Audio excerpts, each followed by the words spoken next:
with us today to very briefly just say their name and their role in the project and a sentence or two about how you understand your artistic practice, whatever that means today for you. Yeah, so maybe we can just go one way or the other down the line.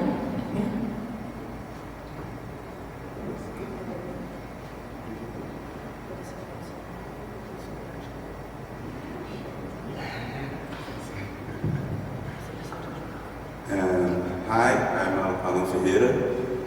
I was born in Rio de Janeiro, in the slum, or favela, and I dance since I have 17 years old, and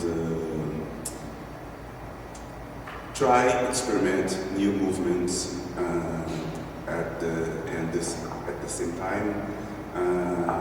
Looking for many styles, different styles of dance, and mixing contemporary dance and urban dance, or African dance, and new style dance. And I'm together with Ripoll now. We created CFEC more than 10 years ago, and we try make I think a new style of dance, mixing many things.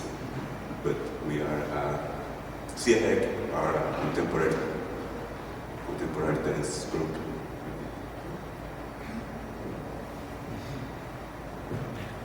I am Aisha Ripoll.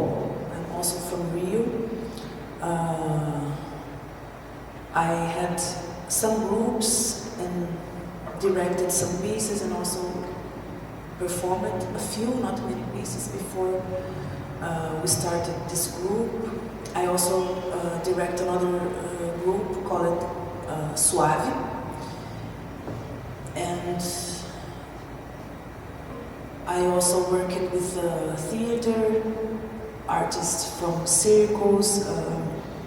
I also directed, I don't know if you have this here, like movement direction in theater, in cinema, but mainly now in the last years I work totally in these two groups, mixing my background that were more like academical dance, but not too much, and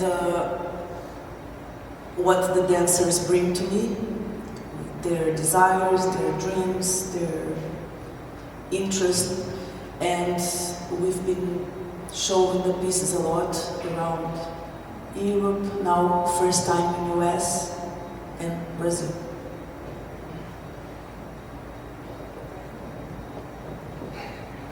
Hello. Sorry, I don't speak English very well. I am nervous here, but my name is Romulo. I'm from Rio. I'm dancing in two companies with Alice and Hack and Suave, and I am dancing an actor and working in groups in Rio de Janeiro. I am studying in the college in the Rio and the UFRJ, and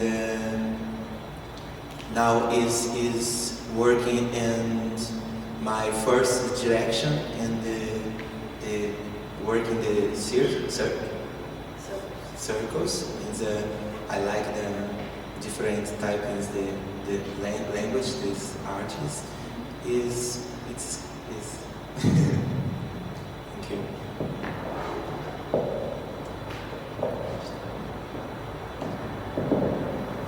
Hi, I'm Steffani Jemison. I'm a visual artist. I grew up in Cincinnati and lived here until I was 18 and moved to New York then in the late 90s and have been in New York City since then. My work takes many forms, but I often work with language, and I also often work with the body as a resource or as a tool. And I'm often thinking about the kind of friction that is the site between language and the body. So I'm often thinking about how the body interrupts the ways that we communicate or the ways that we learn. A lot of my work in recent years has had to do with questions around learning, which are very interesting to me. So I think a lot about what we even mean when we talk about learning. Language is obviously like the medium of our formal education system, and that is a subject. So for that reason, language is given kind of is especially important as a model or medium for thinking about what it means to learn. But I also think about all of the ways that we learn outside of language, and all of the ways that we learn both intentionally and accidentally. I think a lot about infection or contamination as models for learning, what it means to receive or to sort of open yourself up to be available for learning. Those are some of the ideas that I think about in my work. And I make drawings and installations. I make videos, often working really closely with one person or a few people to build a work or even several works over time. And outside of the work that Justin and I do together, I work sometimes with performance outside of that, thinking sometimes with music and thinking sometimes with the body and movement, including circus, which is I have recently made several works that are like circus connected, circus adjacent, so we can talk about that for sure. Justin and I have been working together for seven years. That's crazy. Our first work together was a piece in 2015. I was commissioned to make a performance at the Museum of Modern Art in New York. It was called Promise Machine, and Justin and I worked really closely with composer Ryan, a two vocalist and a saxophonist, and Jade Hicks, Justin's sister, who is part of the performance here in Cincinnati, is also one of the vocalists. So that this is a very exciting experience of being reunited. And since then, Justin and I have made several performances together for festivals, mostly in Europe and in Canada. And we also made an album, which was very exciting too. Hi, I'm Justin Hicks. I'm a songwriter, vocalist, sound artist, and sometimes a composer of music for plays. I work in theater, and also work with different recording artists in a pretty straightforward kind of singer way or producer type way. I think that whatever space I'm in, working in, I'm often in a collaborative situation, but I use the voice as my starting point. Voice is how I kind of enter any space as a collaborator or a maker. Whether the work I end up creating shows the voice or presents the voice is often where I start. I grew up in a very kind of almost a folk tradition of singing, learning how to sing in church, learning how to sing and hear music through my body. So often, I think the overlap for Steffani and I does have something to do with how we internalize what we hear, what we learn, and how we show how we're learning and how we're hearing and listening, and thinking about how listening is a political activity as well. And for me, the voice being kind of capable of being unnoticeable, but also really disruptive to different spaces. So that's what I do. Yeah. Beautiful, thank you. Oh, and I work with my family a lot. Okay. So as you'll see in One Giant Step, that is my sister. I have a band with my sister and my wife. And yeah, we just played a show, and now I'm having a little girl too. So she's been on stage with us too. So Wow. Yeah. We'll see if she's embarrassed about that when she arrives. Yeah. Amazing. Thank you all so much. I find it really helpful to do that because it also helps us all understand what approaches to performance are on the stage. There's, you know, different forms of dance, different relationships to theater and to art, visual art, and to language, and to sound making. And so to start there in a conversation about embodiment and collective practice, to me, feels really important. I'm also very aware that both of these works, which were stunning, how many people saw one or both pieces? Amazing, great. Both of these works are so dependent on the dynamic in the group, the collective, the you know, collaboration, right? And I think also are very collaboratively made as well. So I'm curious to hear how you assemble the group and then create a dynamic within the group that allows what happens on stage to happen. Yeah. So bringing all of those practices and knowledges that you just described to the stage also. Anyone can start. How do you assemble a group and then create? It's possible translation because Sure. it's very difficult in English. Nós normalmente, essa peça em específico, né, foi um pedido do momento histórico do Brasil. This piece was created. It was a request from a festival.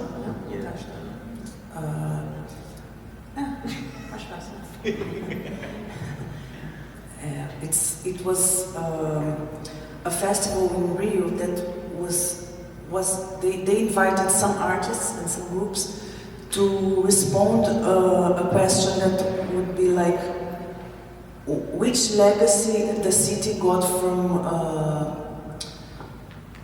the Olympics and the World Cup that were in Rio, in Brazil. So it was actually the first invitation was for me personally, and then I decided to work with this group.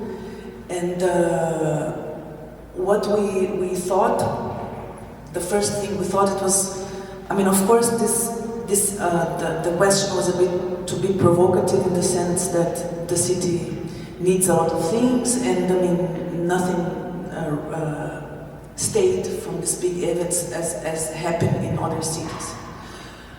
But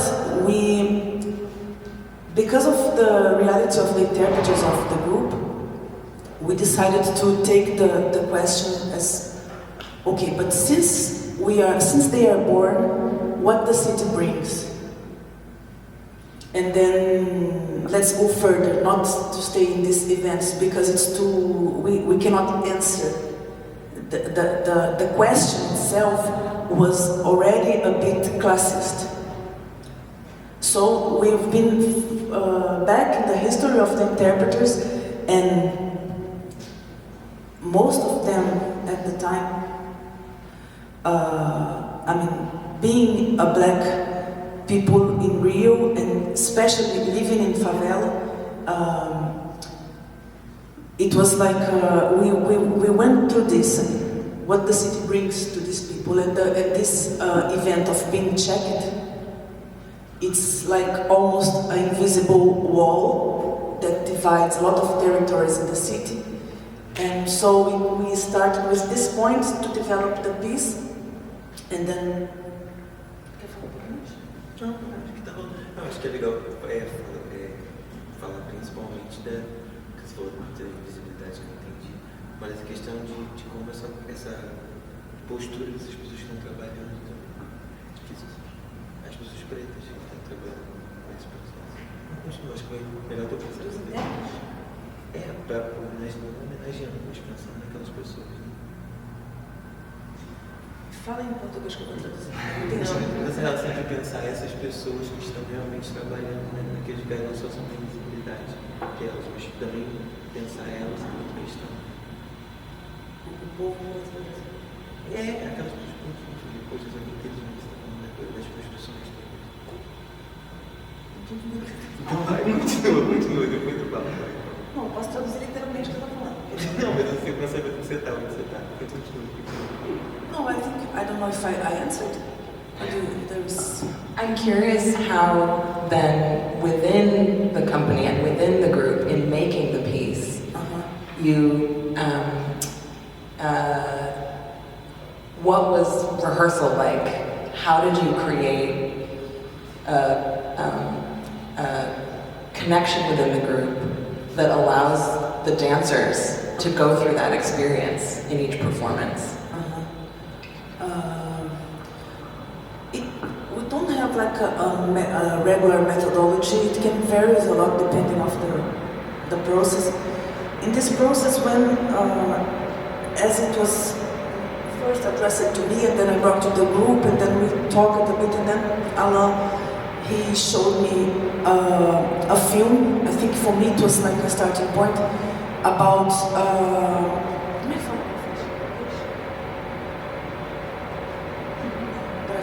You have this one when you do like the Graffiti. Graffiti, okay. It was a film about graffiti, and then it was showing like some people that practice graffiti, and then they were invited to an exhibition, and they had a wall that they should graffiti, and so they were discussing together this group, and then they say our practice is about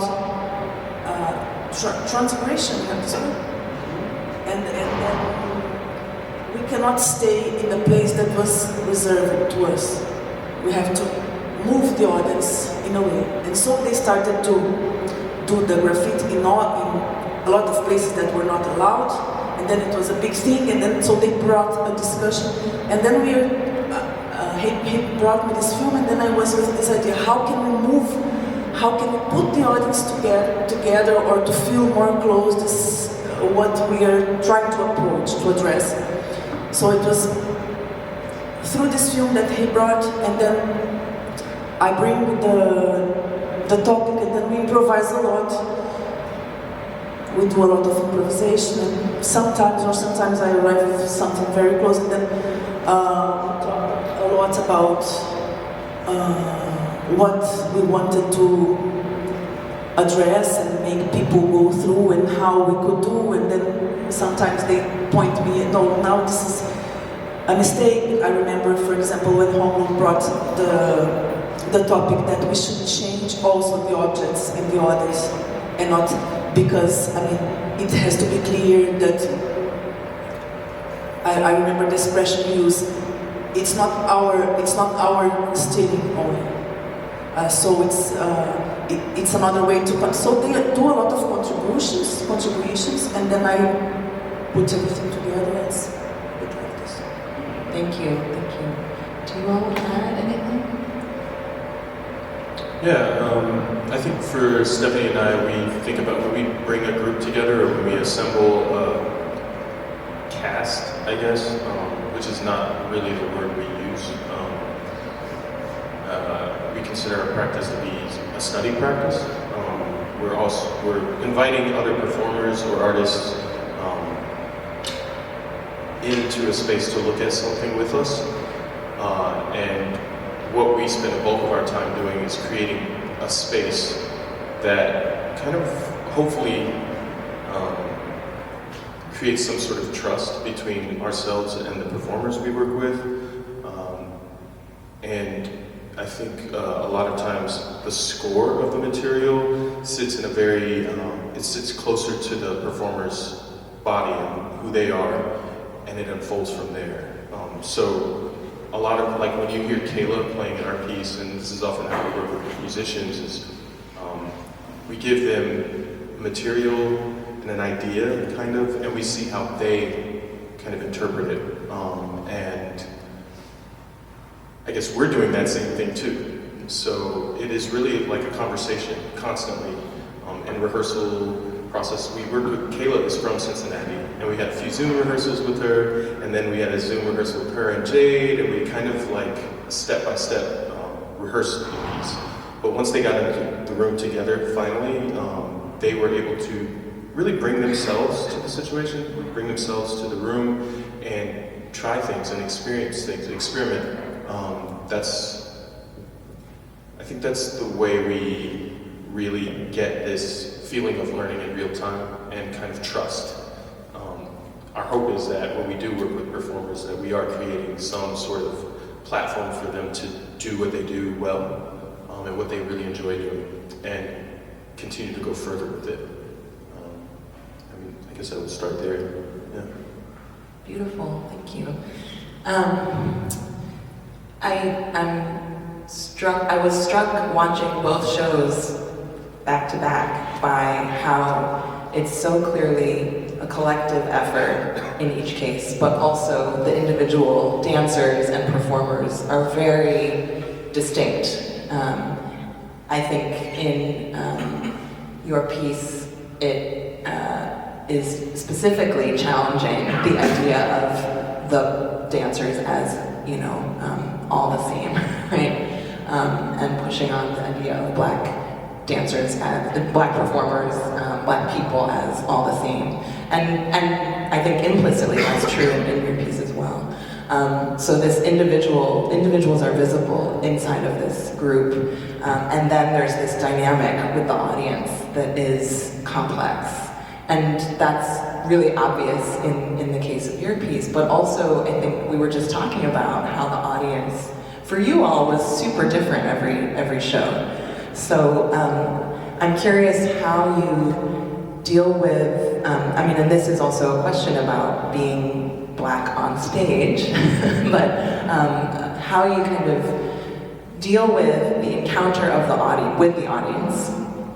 How do you navigate the unexpected that happens? Because of course, they react differently every night. So how do you, in the moment, kind of set yourself up to respond or not respond, or continue on? Yeah. Ela te pergunta como que vocês lidam com a questão da audiência, se vocês durante o dia e respondem, não respondem, como o público muda cada dia. Yes, the public is so different every day, and I would like to talk about the final scene. It's a specific moment, a difficult moment for the audience and the interpreters. I think this point we want to talk about the invisibility.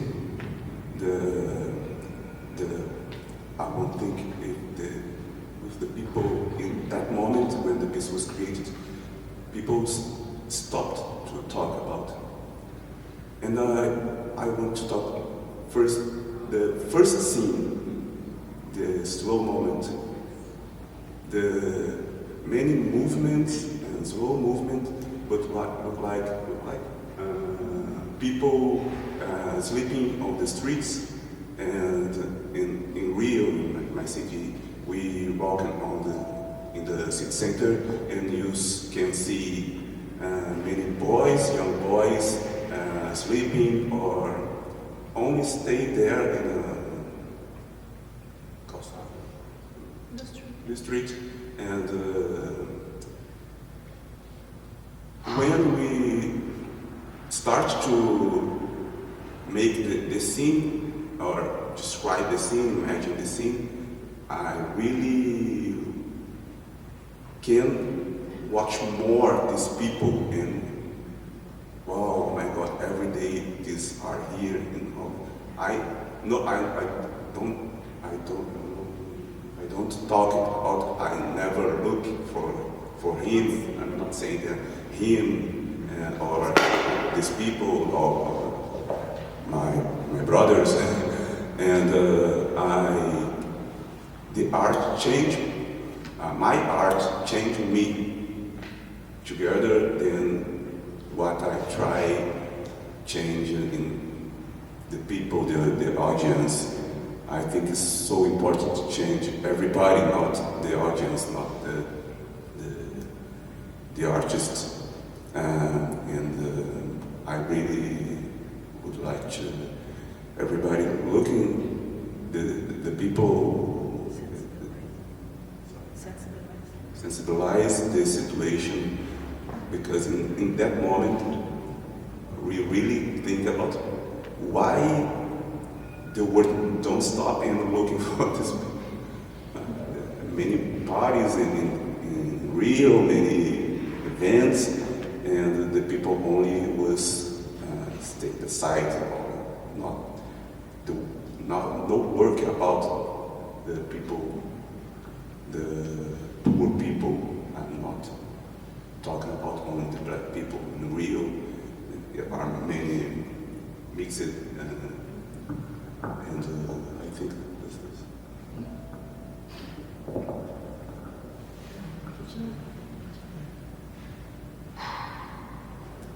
I just want to compliment that we think it's interesting how the audience is completely different in each country we do, and we think it's very peculiar how much people comment with us that we're talking about something that it's Brazilian, you know, that's only happening in Brazil. Even if it's different in the rest of the world, this is not what we see and what we hear when we talk to people. But normally the people that assist to this kind of festival, they think, oh, you're talking about something in Brazil. We don't know exactly what it is. Maybe in Europe we hear this a lot. And when we talk to, you know, immigrants or black people in the spaces, they don't have the same thought. A couple of things that when you said, I think you were saying, your art changes you. And I think with our work, we imagine that people are kind of witnessing us kind of go through steps or a series of moves or actions or gestures in order to shift our understanding, to arrive to a new level of understanding through us listening to the same thing over and over again. And I think when we imagine the audience, I think this is the first piece we've done where we've been truly in kind of a proscenium kind of setup, where the people aren't necessarily, we're not being flanked by the audience or something, which does create a different relationship. It's very, very much like watch rather than be here with us, but I think still our work, we imagine that everyone is doing the same thing. We're all listening together, and that is, I think, pretty legible for the audience, or we hope that at least they are leaning in with us, because we're actually listening to everything that we're doing in a very similar way. Even though we rehearse and we do the piece multiple times in a week, the nature of the piece actually allows us to hear something new every time we do it. And I think that's really important to just our practice in general. It's actually what keeps us going in a lot of ways. It's like hearing something new. We're still talking about the song. We're still talking about, well, you know, the song actually does this, and we didn't like really bring that into the room this time, so what are we gonna do next time? You know, there's always another step to take. And I really resonate with that comment about it changing you. I mean, I'm still singing some of the old songs that we have worked with. One in particular is like all of these melismatic gestures, like runs. When someone sings like a run in a song, they sing more than one pitch on one syllable, you know, like that kind of thing. There's one piece where that's all the material we were dealing with, and to this day, I'm still kind of like unpacking that, even just melodically in my head and in my body. So there's, I mean, for us, it stays with us. So I think if people are really in that room with us, it will stay with them too.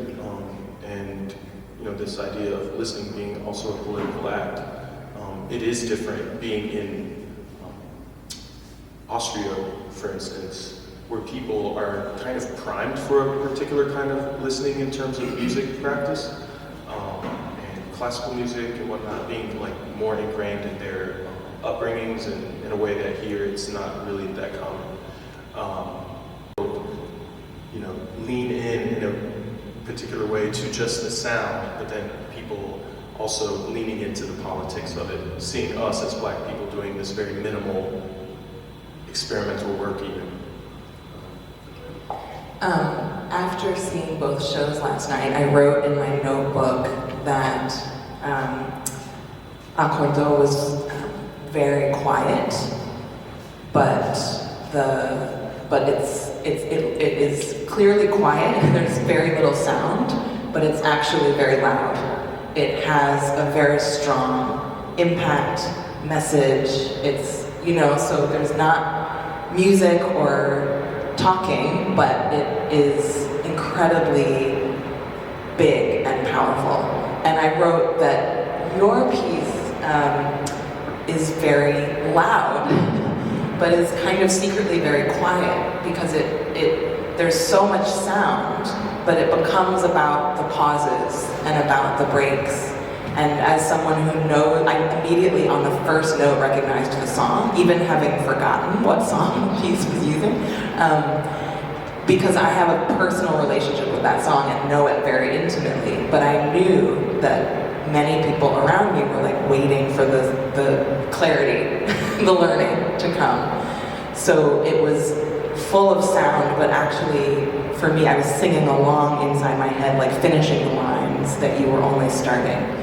And so it had this, it made me pay attention to the quiet and the space between things. Anyway, I just wanted to share that because it was so interesting to watch them back to back. But it made me wonder about the body in particular and your bodies. So this is maybe a simple question, I hope, after talking about it for a long time. How are you using your bodies in your pieces? How are you thinking about your bodies in the pieces? How are you creating movement? Yeah.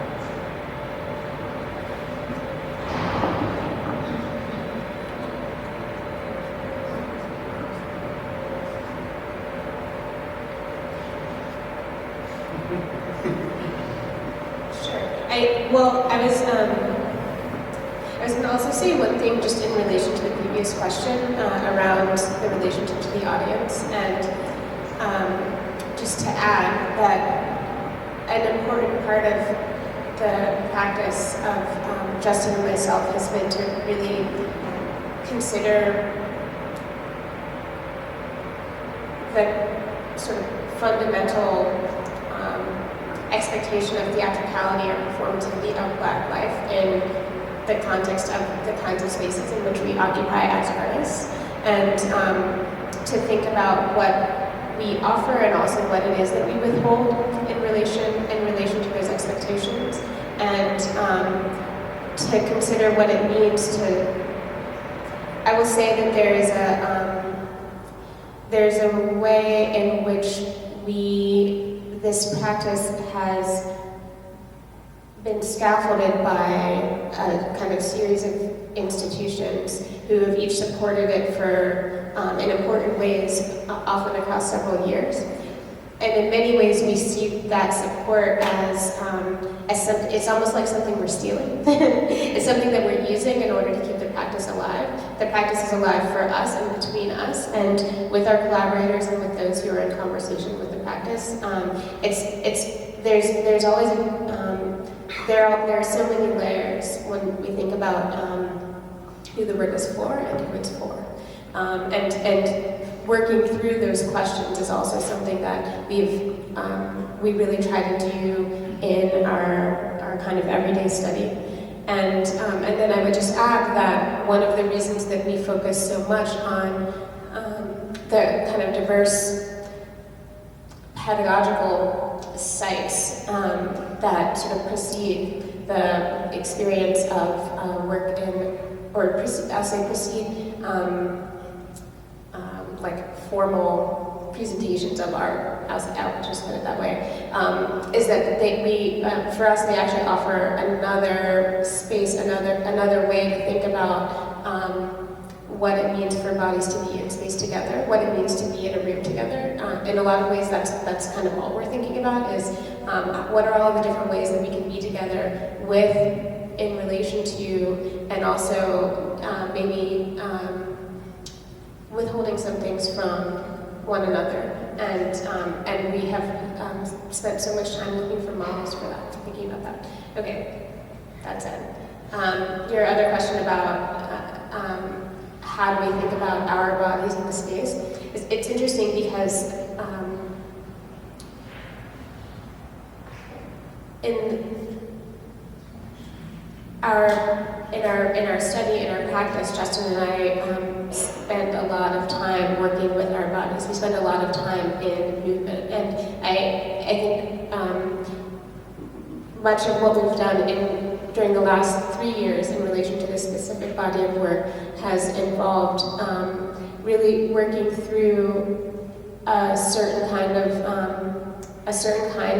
like a movement language, movement vocabulary in our bodies, and thinking about how it is that we actually pass things from one to the other ourselves. That has been a huge kind of preoccupation of ours that ends up finding its way into the work. I will say that we don't put too much pressure on, what exactly is it that we're presenting or are we telling to the audience, but we do think a lot about how all of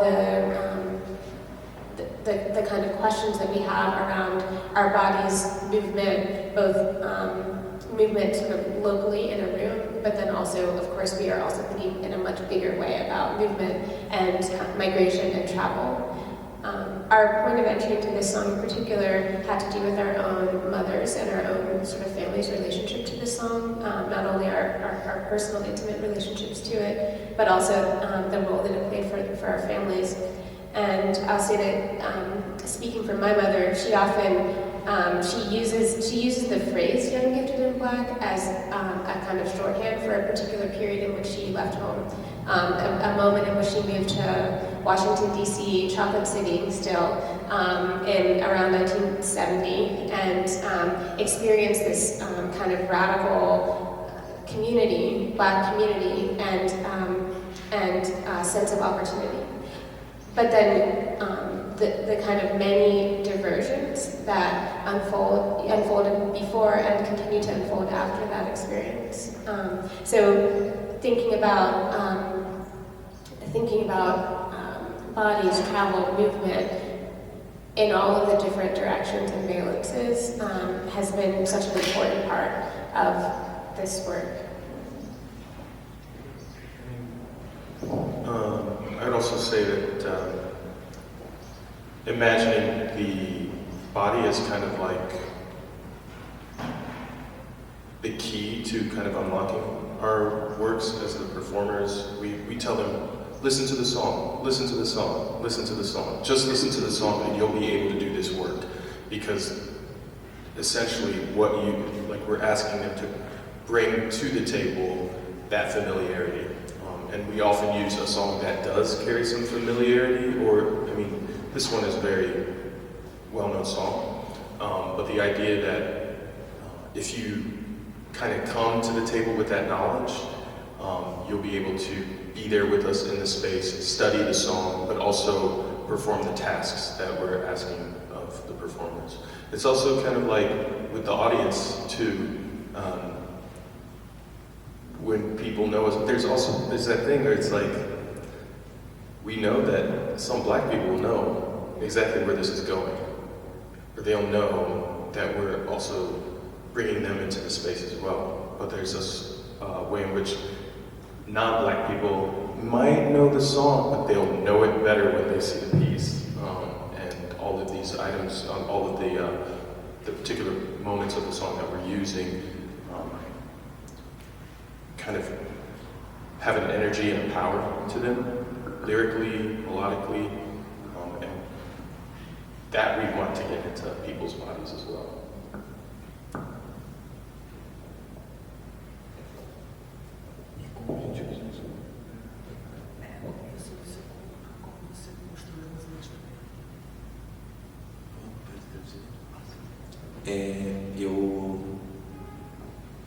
É até importante essa pergunta porque foi a primeira vez que eu vi a peça que estou machucado.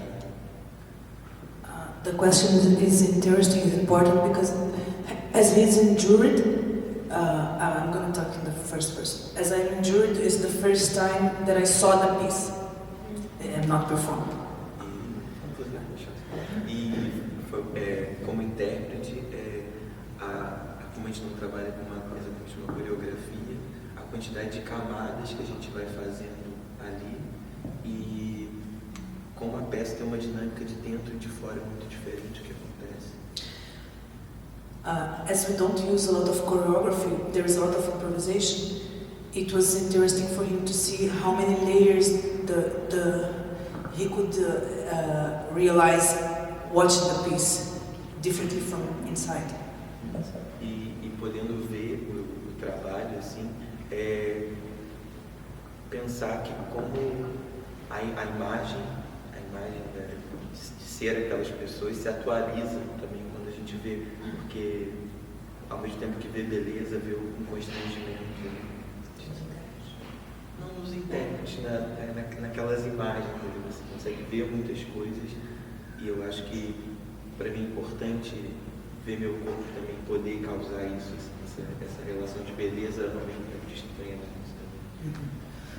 So he was surprised and thought it was interesting to see how his body could promote so many layers and show so many different sensations like disappointing and beauty, and maybe that he couldn't realize only doing the movement but now watching. Isso. E os movimentos, assim, é uma relação muito forte de toque e afeto, que essa construção também se atualiza a cada peça. The relationship of touching and the contact, it's like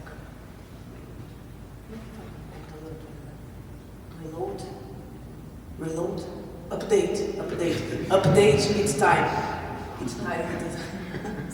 É porque a relação de ser público ali, intérprete, em algum momento conecta tudo, assim, né?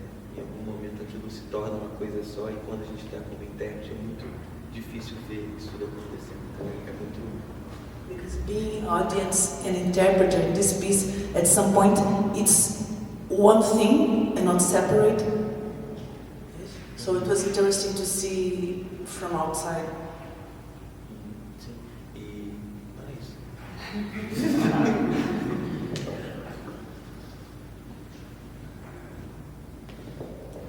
I try to describe some points. The first scene, I think.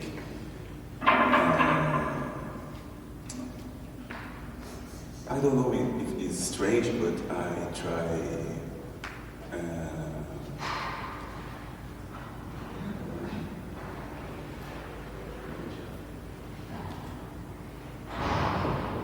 The people on the streets, when I come back to talk, when the people are there, I always remember these people and try to have a Homenagem? homenage.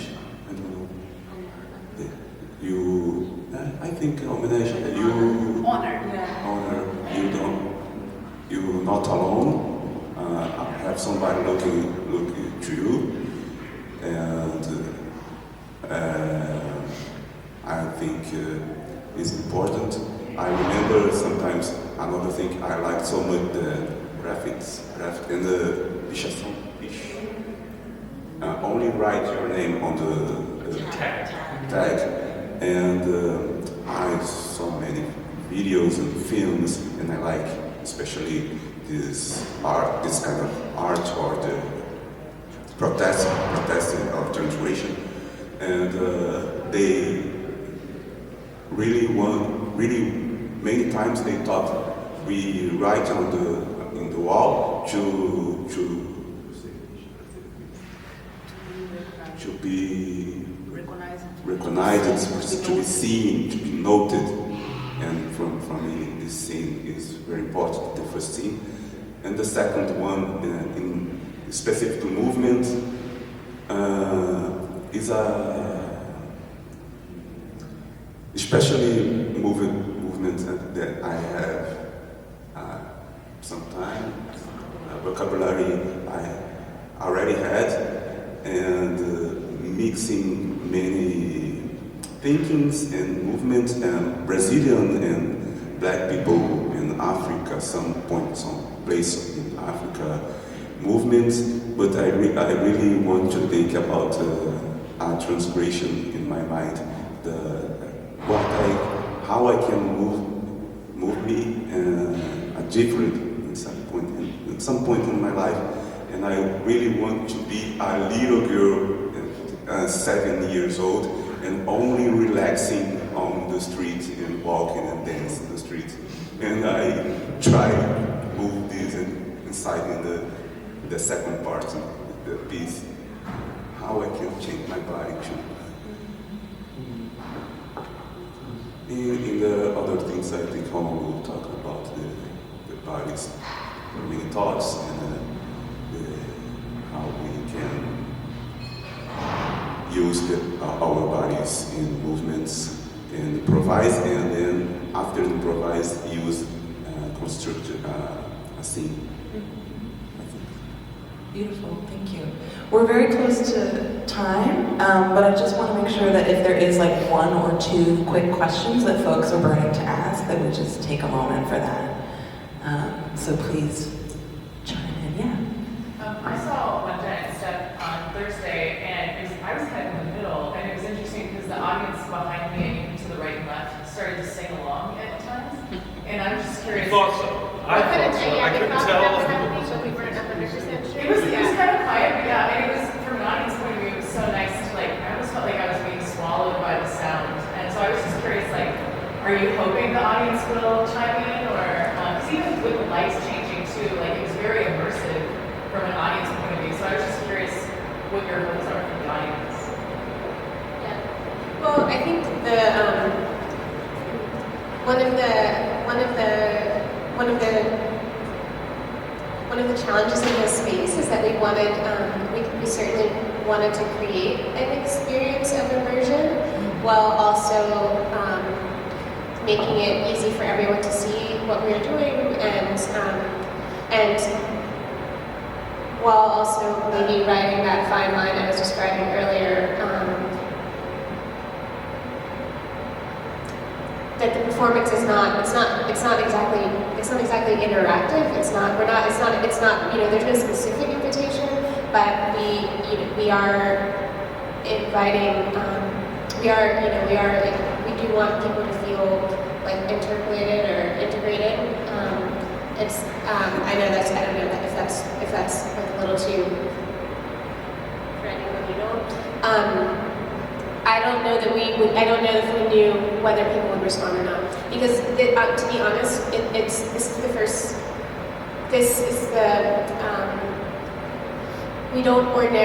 haven't had the opportunity to present our work in the US very often, and we also haven't had the opportunity to share a work that is a song that's so recognizable and so well known, and with which so many people have individual relationships in the US to an audience that is also familiar with it. Many of our commissions and presentations have been outside of the US.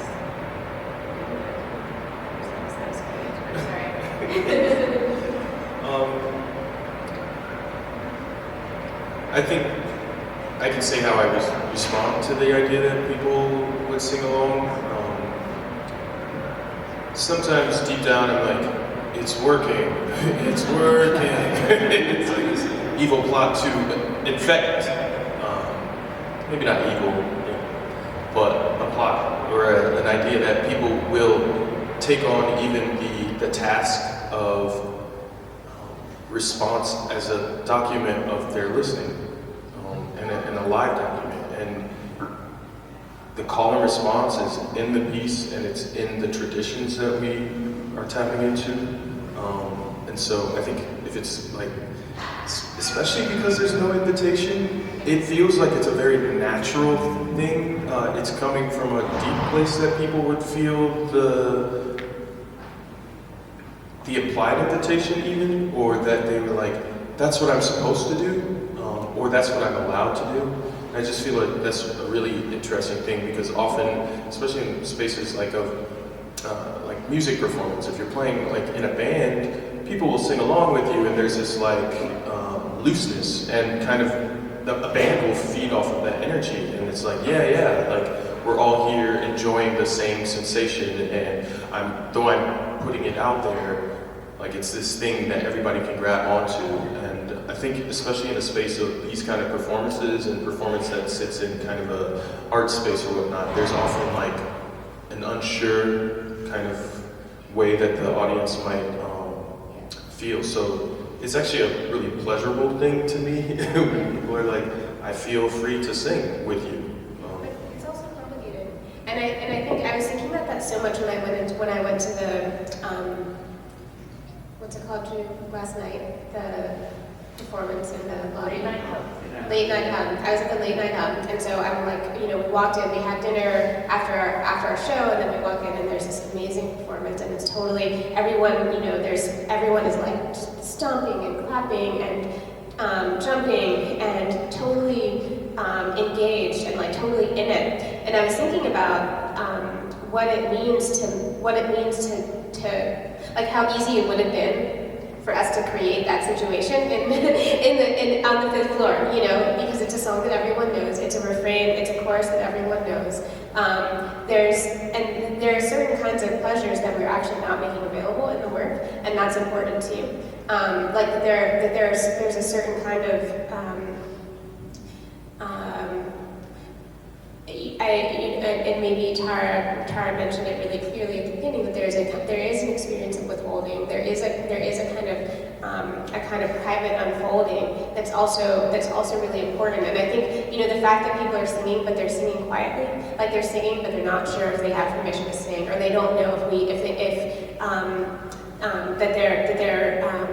that you're singing in a way that's almost like just above the threshold of your own body. The fact that you have to negotiate that in the context of the performance is important. There's no way around it. And I don't know that we've spent so much time talking about this, because we spend so much more time thinking about the work in relation to ourselves than we do in relation to the audience. But I will say that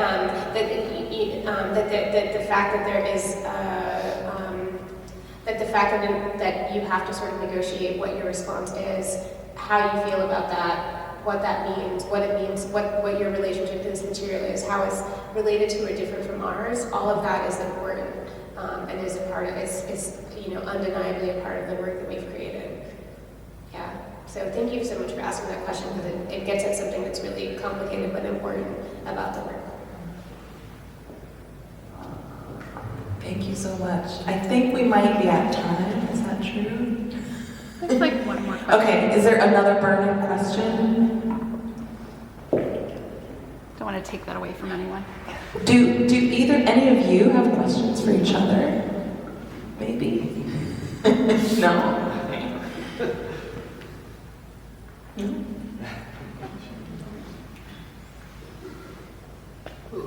Have you seen each other's work yet? Yeah, did you see each other's work? That's No? good. Yeah, we're going to see it Tonight, okay, great, okay. So maybe not yet, maybe tonight over drinks. It was very beautiful, like I just want to thank the staff at the CAC for making this possible. I know this has been a very ambitious and complex project that also debuted here. Not only was commissioned by the CAC, but experienced in its very first instantiation here, and it required so much collaboration from so many folks within the CAC and outside of it, and so we're really grateful for your support and ongoing collaboration. This kind of work wouldn't be possible without that kind of extended commitment, and it is a real leap of faith, especially for a work that's so new and that takes such different forms in every institution. So thank you.